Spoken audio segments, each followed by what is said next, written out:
Hi, my name is Paddy Hirsch. I'm a senior editor at Marketplace. Today I want to talk about factoring. It's a kind of financing method used by small businesses, and it's been in the news a lot recently because of a company called CIT. It's a lender and a big factor, and people are worried, small businesses are worried that if it goes out of business, it could leave them short of the financing that they need. So how does factoring work? All right, let's see if we can spell that out for you.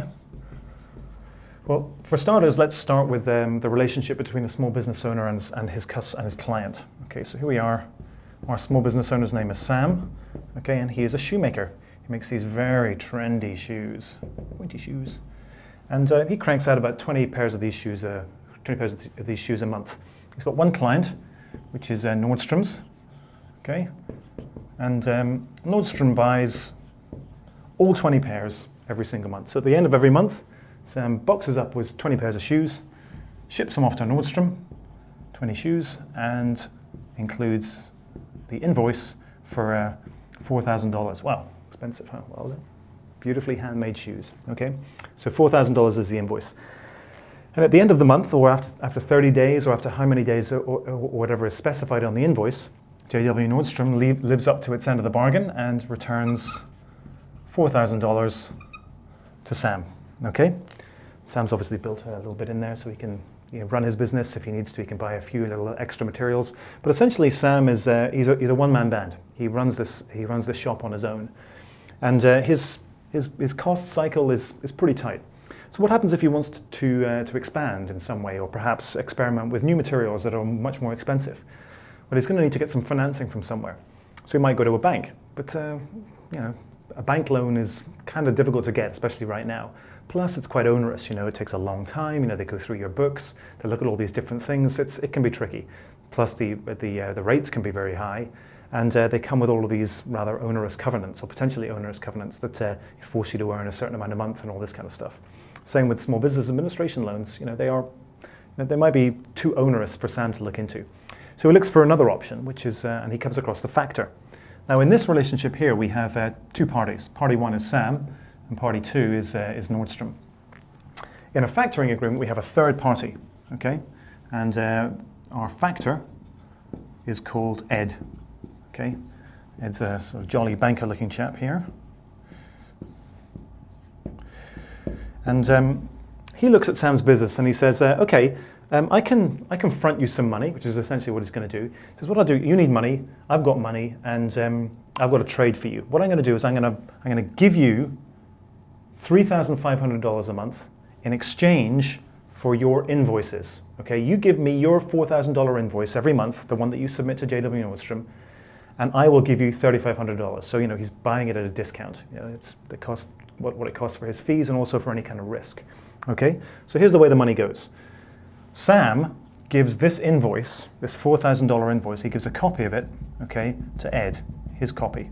So now Ed has become the collector. He now owns this $4,000 invoice. In return for the invoice, he gives $3,500 to Sam. Okay?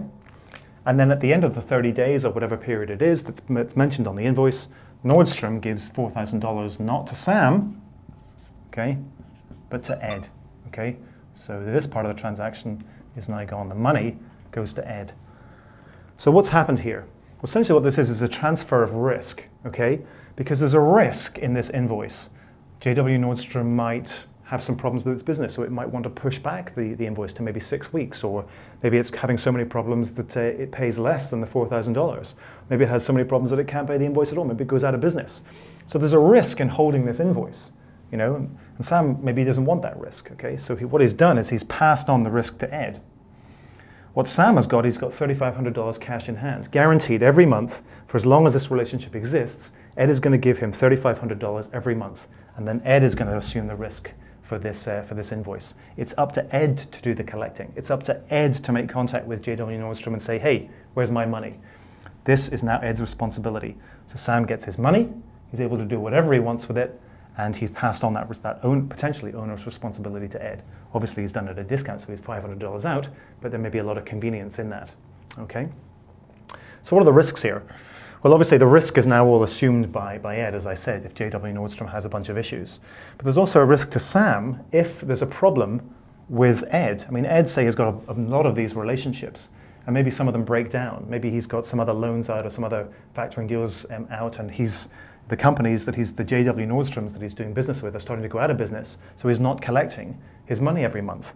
Well, suddenly, Ed is having problems, and this is what's happening to CIT right now. CIT is having problems, and it could go bankrupt. So what happens if CIT does go bankrupt? It means suddenly that the factor is out of the picture, and Sam is now back to his old relationship, okay, with Nordstrom. Nordstrom's now going to be paying him again. And if Sam needs capital, say that he has expanded, say that he has extended his business, and he needs that extra capital, that guarantee of capital every month to come on in, it means he's going to have to go somewhere else for it. Maybe he's going to have to try and find another factor. But a lot of people are now looking at the factoring business and saying, the way that CIT's gone, we don't want to be in this business anymore. It's too risky. So he's now back to the banks. Or maybe selling equity in his shoe company. Maybe it means that somebody's going to want to come in and take 50% of the company. Maybe he doesn't want that. So it's back to the banks. And the banks mean those onerous restrictions on your credit, those explorations into your balance sheet where they're looking into every nook and cranny of your business. And maybe also extremely high interest rates if you actually do manage to get permission from them, or they do agree to lend money to you. So high interest rates, onerous covenants, and that whole relationship with the bank that can be quite sticky for small businesses. Well, so if CIT does go under, it could leave people like Sam very badly, needing a drink.